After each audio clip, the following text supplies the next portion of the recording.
Matahari terbit di medan perang, bendera Amerika berkibar lembut tertiup angin, dunia sunyi. Dor! Pintu dibanting terbuka dan bocah laki-laki itu berlari keluar rumah membuat suara pesawat dengan mulutnya. Pembom mainan di tangannya melaju dan naik, menukik dan menurun saat pengeboman imajinernya berputar di sekitar halaman belakang. Di atas kotak pasir menukik rendah melewati rerumputan tebal, lewati kolam, di bawah ayunan dan naik ke langit. Mendaki semakin tinggi ke arah rumah pohon dengan bendera Amerika berkibar tertiup angin pagi. Hari yang sempurna, bocah itu menghirup udara dalam-dalam dan melihat sekeliling. Baunya turun, dia sudah bosan. 2 detik di halaman dan dia sudah bosan. Apa yang harus diperbuat saat semua sudah pernah dilakukan? Dia bermain di pasir, dia berayun di ayunan, dia naik ke rumah pohon. Dia mendengar mesin mobil menyala di depan, suara ayahnya terbawa angin sepoi-sepoi. Aku terlambat ke kantor, nanti lagi ya. Kalau kamu menemukan tasku dimanapun, jangan cek dalamnya. Beritahu aku di mana itu saat aku pulang. Love you, dadah. Roda bergerak melalui jalan berkerikil dan suara mesin perlahan menghilang ke kejauhan, meninggalkan si bocah sendirian di halaman belakang lagi dengan angin menemani. Bagus. Sekarang dia mesti menemukan sesuatu untuk dilakukan panjang hari. Dia melempar pembom mainan ke tanah dengan frustasi, sebuah sayap patah dan memantul ke petak bunga. Aduh, dia harus memperbaikinya sebelum ayahnya pulang. Lem super, itu pasti bisa. Pasti ada di dalam. Ayahnya selalu suka membetulkan barang. Tapi misi bocah itu segera teralihkan begitu dia masuk ke dalam rumah. Dia melihat tas ayahnya, tepat di pintu belakang di mana dia selalu lupa untuk melihatnya. Bocah itu melihatnya dengan rasa ingin tahu sesaat. Dia bertanya-tanya apa yang ada di situ yang dilarang ayahnya untuk dilihat. Dia hanya akan mengintip sedikit, bukan sampai detail. Dia bahkan tidak akan membuka tas itu, hanya mengintip saja. Kalau ada yang tanya, dia akan menjawab sedang mencari lem super. Tunggu, apa itu? Tidak mungkin. Wadah kecil dengan tutup merah dan huruf kartun besar di sampingnya. Play-Doh. Apa yang ayahnya lakukan dengan Play-Doh di tasnya? Dia pikir ayahnya punya pekerjaan yang benar-benar dewasa. Itu yang selalu dikatakan ibunya. Ayahnya punya pekerjaan dewasa yang sangat rahasia, sangat penting, sangat rahasia. Benarkah itu yang dia lakukan di kantor sepanjang hari? Bermain Play-Doh? Bocah itu terlalu dewasa untuk Play-Doh. Dia tidak bermain dengan itu selama bertahun-tahun karena itu untuk bayi. Tidak mungkin dia akan main itu sekarang. Tidak, dia sudah besar, dia main dengan mainan sungguhan. Tapi tetap saja sedikit mengintip tidak masalah. Dia akan mengeluarkannya, meremasnya sedikit di tangannya, mengingat betapa kekanak-kanakannya itu dan mengembalikannya. Dia pasti tidak akan main dengan itu. Bocah itu membuka tutup merahnya dan mengintip ke dalam. Iya, seperti yang dia pikirkan, membosankan. Hanya segumpal malam merah ada di situ, itu membosankan. Tapi saat bocah mengeluarkannya ke tangannya, rasanya agak aneh. Itu sedikit bergerak di telapak tangannya. Apa ada serangga di dalamnya atau sesuatu? Rasanya seperti sepasang kaki kecil. Dia menggulung gumpalan itu ke tangannya yang lain dan mengintipnya. Ya, sepasang kaki muncul dari bola merah.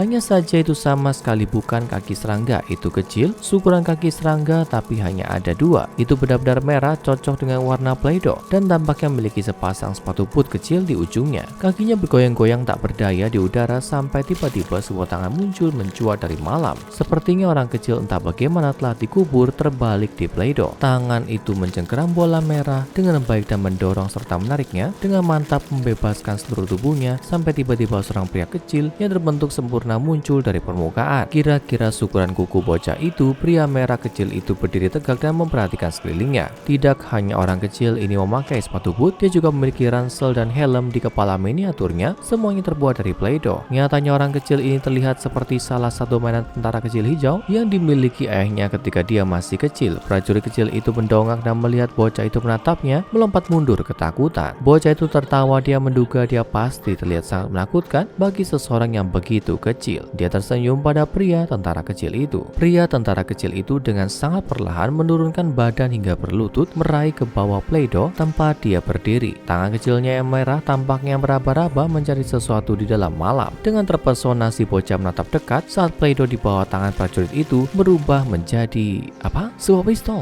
Tentara itu mengangkat pistol merah kecil ke bahunya dan mengarahkannya langsung ke mata si bocah. Dia menembak dan yang mengejutkan, si bocah sesuatu keluar. Aliran peluru Play-Doh kecil mungil mengenai bola matanya. Bocah itu melempar bola Play-Doh sekuat tenaga dan berkedip keras. Ceritaan kecil terdengar, pelurunya tidak terlalu sakit tapi matanya sedikit berair sekarang. Prajurit mungil itu memiliki pistol kecil yang berfungsi asli. Dia mulai mengerti mengapa ayahnya masih bermain dengan Play-Doh. Kemana perginya Play-Doh itu? dia pasti membuangnya ke halaman belakang. Bocah itu berlari keluar dan melihat sekeliling. Itu dia, tepat di sebelah kotak pasir. Dia merayap ke bola dengan hati-hati, mencoba melihat apakah prajurit kecil itu masih ada. Tunggu, itu dia? Bukan, itu dia. Apa itu ada lagi? Dia berlutut dan mengintip kerumunan kecil yang berkumpul di sekitar bola. Dia tidak bisa mempercayai apa yang dilihatnya. Lusinan pria kecil berkerumun di sekitar bola merah dengan lebih banyak lagi berbaris keluar dalam formasi setiap beberapa detik. Tenda Play-Doh kecil berwarna merah didirikan di sekeliling bola. Sepasang tentara kecil menebang ranting dengan kapak merah kecil dan menyalakan api unggun. Sebuah jeep merah mini lewati rerumputan dan seorang jenderal melompat keluar dengan seorang petugas yang meringkuk di sisinya. Jenderal kecil meneriakkan perintah kecil. Slut mendengar apa yang pria itu katakan, tapi sepertinya dia berbicara bahasa Inggris hanya dengan nada tinggi. Dia menunjuk ke sekelompok tentara yang segera bergegas ke bola Play-Doh dan menarik tangga dari sana. Mereka menyandarkan tangga di tepi kotak pasir dan beberapa dari mereka bergegas menuju puncak. Memanjat ke atas papan kayu, keduanya berpencar dengan senapan di tangan memeriksa area yang aman. Jenderal adalah yang berikutnya di tangga. Dia mengamati pekarangan dengan waspada karena perang. Mata tertuju pada rumah pohon. Dia mengeluarkan teropongnya dan memperhatikannya baik-baik, mempelajari setiap inci pohon sebelum melihat yang beneran naik dari atas. Menurunkan teropong dengan puas, jenderal menunjuk dengan tangan kecil ke pohon besar dan meneriakkan perintah dengan suara kecilnya. Nada tinggi muncul dari pasukan di tanah. Mereka bersiap, tentara sudah tumbuh. Saat si bocah melihat kembali ke peleton yang berkumpul di rerumputan, dia melihat selusin tanda lagi bermunculan. Sekelompok tentara berdiri dalam formasi di sekitar bola Play-Doh, mengawasi ke segala arah. Dan di sana seorang tentara duduk di atas biji pohon X sambil menangis. Helm di tangannya, dia menangis dengan jelas. Ada palang merah di tenda di sebelahnya. Itu pasti tenda medis. Bocah itu berjongkok dengan posisi merangkak dan mengintip ke dalam tenda. Di sana di tempat tidur merah kecil, dikelilingi oleh perawat merah kecil, terbaring seorang prajurit. Kakinya bengkok dan dia menangis kesakitan. Seorang dokter mendekat dan memberinya kabar buruk sebelum menyiapkan gergaji. Bocah itu duduk kembali, dia tidak bisa menonton. Teriakan nyaring bergema dari tenda cukup keras untuk meredam keributan di sekitar perkemahan. Bocah itu mengenali cerita itu, cerita yang sama yang dia dengar ketika dia melempar Play-Doh keluar dari pintu. Prajurit pemberani pertama itu membela saudara-saudaranya dari raksasa. Apa yang telah dilakukan si bocah? Prajurit di luar tenda medis mengangkat telepon dan memberitahu keluarga kecil prajurit itu apa yang telah terjadi. Dia telah kehilangan kakinya tapi bukan nyawanya. Dia adalah seorang pahlawan. Batalion sedang bermobilisasi, tidak ada waktu untuk berduka. Penembak jitu menaiki tangga ke tepi kotak pasir dan mendirikan sarang di sepanjang balok kayu saat truk bergemuruh melewati rerumputan tebal di bawah. Di sisi lain dinding kotak pasir, satu peloton gurun menerobos panas terik. Para prajurit duduk di atas tank, mengocok sisa-sisa air pucat dari botol merah mereka dan menyeka keringat dari alis mereka. Semuanya menuju ke arah rumah pohon. Bocah itu berdiri dikelilingi oleh tentara kecil. Dia harus berhati-hati kemana dia melangkah. Sekarang karena mereka memenuhi rumput di sekelilingnya. Beberapa tank bergemuruh di antara kakinya, meratakan rumput seolah-olah mereka sama lemahnya dengan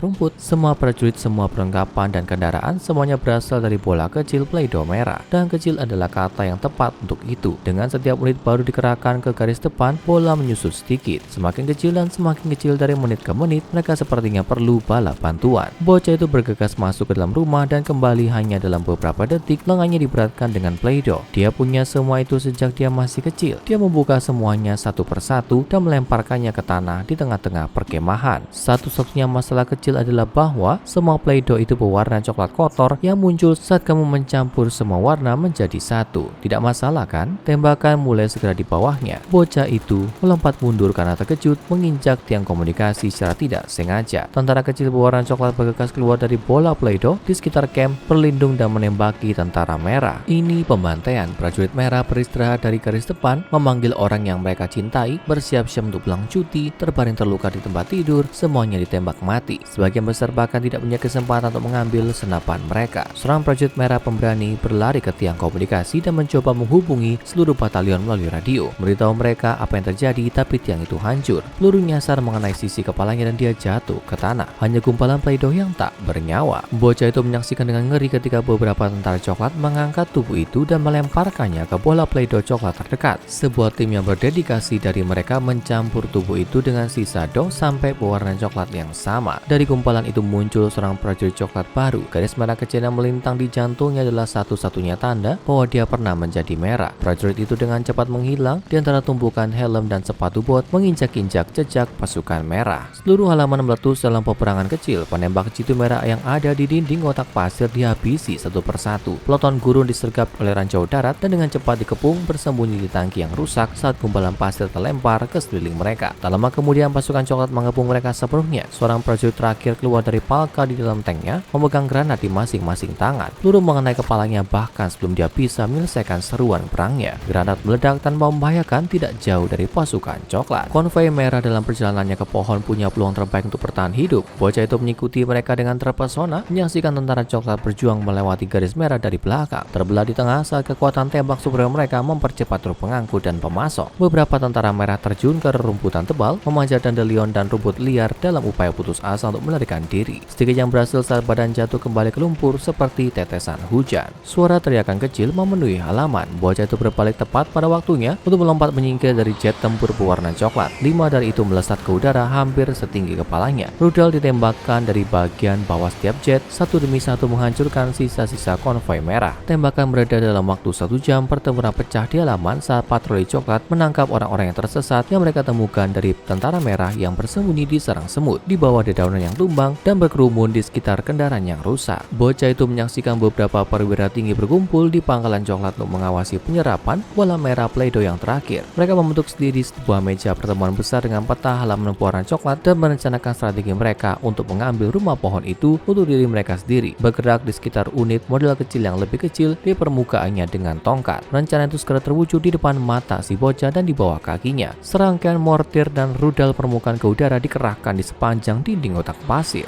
Angkatan udara mengambil alih pangkalan coklat asli, memotong rumput dan meletakkan landasan pacu Play-Doh yang diapit dengan hanggar coklat. Sekelompok unit militer mengelilingi dasar rumah pohon, menyusun strategi tentang cara terbaik untuk menaiki struktur kolosal dan mencapai tiang bendera. Di kolam, sebuah kapal induk masuk ke air menandai kedatangan angkatan laut. Kapal itu segera diapit oleh sepasang kapal perusak yang dipersenjatai dengan rudal anti pesawat. Bocah itu akan pergi dan mengintip ke dalam air untuk mencoba dan melihat kapal selam nuklir. Saat dia menemukan sesuatu yang menarik, tentara merah tidak lebih dari 1 skuadron berjongkok di sekitar ayunan. Mereka menutupi diri mereka dengan tanah dan gumpalan kecil lumut untuk menyamarkan diri. Mereka harus menjadi skuadron pengintai paling depan, cukup jauh dari konvoi awal untuk menghindari pembantaian. Tapi apa yang mereka lakukan? Semua unit berkumpul di sekitar tumpukan daun, ada sesuatu di bawahnya. Apa itu? Sepertinya plastik. Nah, itu adalah mainan pengebomnya yang sayapnya patah. Mencoba untuk tidak menarik perhatian tentara coklat, bocah itu lalu turun ke tanah di sebelah unit merah, melakukan yang terbaik untuk bersembunyi di rerumputan. Tentara merah berdebat di antara mereka sendiri. Jenderal ada di sana. Dia selamat tapi nyaris terkubur rumput. Perdebatan bernada tinggi para pengintai agak terlalu pelan untuk diketahui si bocah, tapi cukup jelas apa yang terjadi. Mereka perlu membuat pesawat mainan itu bekerja, tapi tidak ada harapan tanpa sayap yang lain. Dia mengangkat kepalanya dan melihat sekeliling halaman. Nah, di petak bunga, tapi itu dikelilingi oleh pasukan coklat. Bagaimana mungkin tentara merah berjuang untuk mencapainya dan kembali tanpa cedera? Oh, tunggu. Bocah itu baru saja bangkit, berjalan ke petak bunga dan mengambil sayapnya. Dalam waktu sekitar 3 detik dia menyelesaikan upaya yang tidak dapat diatasi untuk para prajurit kecil itu. Berlutut di samping mereka, dia menawarkan sayap yang hilang. Semua pengintai mundur dengan hati-hati. Jenderal yang naik ke wajahnya dan berjalan ke arah si bocah. Dia melihat ke sayap plastik, menatap raksasa yang menjulang di atasnya dan mengangkat tangannya untuk memberi hormat. Yang lain mengikuti dengan cepat dan mulai bekerja memperbaiki pesawat mainan. Tentara coklat memperhatikan keributan itu dan mulai mendekati mereka. Mereka tidak punya banyak waktu. Bocah itu menandai landasan pacu untuk para prajurit di rerumputan. Pesawat hampir siap terbang, tapi kehilangan satu bagian penting dari baling-baling. Hanya ada masalah yang lebih besar. Mereka kehabisan Play-Doh merah. Seorang tentara berkulit coklat menerobos rerumputan tebal dan bergegas menuju skuadron. Senapan serbunya menghujani sisi pesawat dengan peluru pucat. Semua pengintai masuk ke dalam kendaraan dan menyalakan mesin. Roda gigi dan piston kecil berwarna merah menyala di bawah plastik. Tapi pesawat tidak akan bergerak tanpa baling-baling. Apa yang bisa mereka lakukan? Prajurit coklat itu berhenti di jalurnya menatap pesawat. Bocah itu menatapnya lebih dekat. Ada garis merah di jantungnya. Konflik mengubah wajah prajurit mungil itu. Pintu pesawat terbuka dan keluarlah sang jenderal. Kedua tentara itu saling berhadapan di landasan. Pengintai merah dengan putus asa memanggil jenderal untuk masuk kembali. Tak satu pun dari mereka bergerak. Tentara coklat itu mengangkat senapan dan menembak kepala jenderal. Pria tua itu ambruk ke tanah. Di dalam pesawat para pengintai mulai panik. Mereka tidak membawa senjata. Tentara coklat menyerang mereka dari semua sisi. Apa yang bisa mereka lakukan? Prajurit coklat dengan corotan di jantungnya berjalan perlahan ke tubuh jenderal, membungkuk dan mengangkatnya. Dia membawa tubuh itu ke depan pesawat dan tanpa sepatah kata pun mulai menggunakan Play-Doh untuk membuatkan mereka baling-baling. Tentara coklat menerobos rerumputan, mengerumuni landasan pacu. Mereka harus pergi sekarang atau tidak sama sekali. Tentara coklat itu menempatkan baling-baling ke pesawat dan melangkah ke samping saat kendaraan itu bergemuruh di sepanjang landasan. Dia memberi hormat pada pesawat yang naik saat salah satu rekannya yang berkulit coklat menembakkan peluru ke dadanya menembus jantung merahnya. Tapi pesawat sudah pergi, terangkat ke langit membawa permainan mengelak dan lewat di antara peluru yang mendesing itu terus naik, menarik setiap inci demi inci untuk menghadap ke rumah pohon. Pilot menariknya membawa benda lengket kecil itu ke belakang dengan tajam. Sepertinya butuh waktu lama bagi bom untuk naik. Bocah itu melirik ke belakang, tepat waktunya untuk melihat angkatan laut coklat meluncurkan misil mereka. 6 dari mereka semuanya langsung menuju ke bom atau begitulah tampaknya. Pada saat terakhir dia mengulurkan tangan dan menampar misil di udara. Beberapa di antaranya meledak meninggalkan garis-garis Play-Doh coklat di tangannya. Yang lainnya berputar ke tanah tempat tentara kecil untuk berlindung. Angkatan udara coklat berjuang tapi sudah terlambat. Saat jet menembak melintasi halaman, pembom telah mencapai tujuannya. Para pengintai melompat keluar mengerahkan parasut Play-Doh merah saat mereka berputar ke bawah ke tiang bendera. Sebuah jet mengejar pembom dan meledakkannya dari langit. Pengintai tidak punya waktu untuk meratapi pilot mereka yang hilang atau salah satu dari mereka yang tewas dalam hal ini. Secepat mungkin mereka memotong bendera Amerika. Saat itu terkibar dan turun ke rerumputan. Skuadron membentangkan penggantinya. Persegi panjang merah Play-Doh hanya beberapa inci. Salah satu dari mereka menarik trompet dari ransel dan memainkan The Last Force, versi bernada tertinggi yang pernah kamu dengar. Seluruh medan perang terdiam untuk mendengarkan. Bocah itu meletakkan tangan di atas jantungnya tepat saat tetesan hujan pertama menyentuh bahunya. Dari suatu tempat di dalam, suara ibunya memanggil, "Ini mau hujan, masuk, jangan sampai masuk angin, mama buatkan coklat." Bocah itu tersenyum dan lari ke dalam rumah. Di luar hujan turun deras dan semua jejak perang tersapu menjadi garis-garis merah dan coklat di tanah.